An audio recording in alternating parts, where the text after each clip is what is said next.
Okay, let's go through all the crimes. Let's go through all the evidence, right? If that is true, that 1973 was the first successful experiment, let's check that out. The first crime report that is linked to Dr. Shadow was in 1974. That was when 2 murders happened on a street and around the Horrifying Nights Avenue.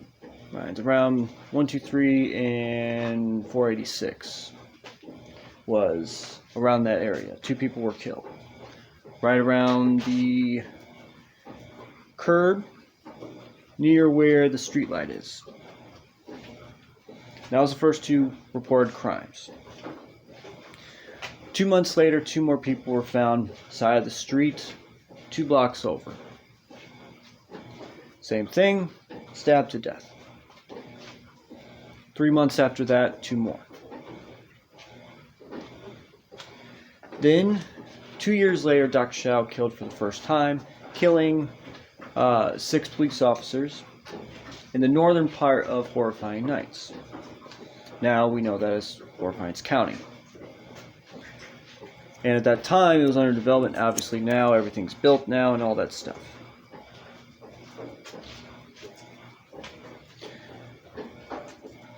Dr. Shadow has been seen many times in the last 6-7 years that he was doing it, but in the last 4 years he has not been seen at all.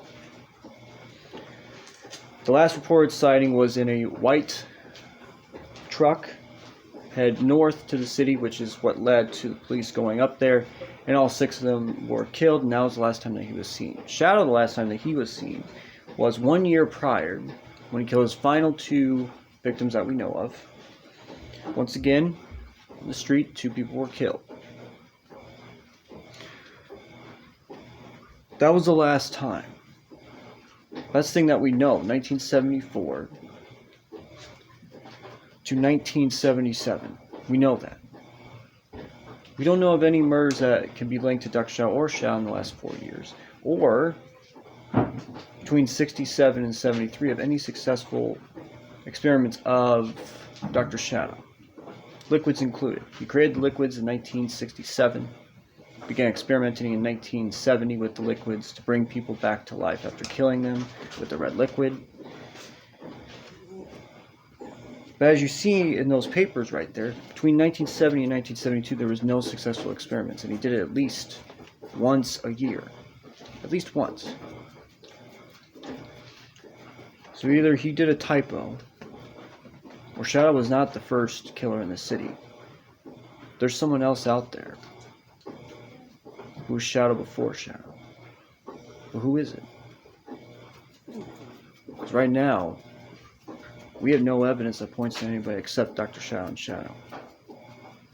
If this is true, who the hell else is out there?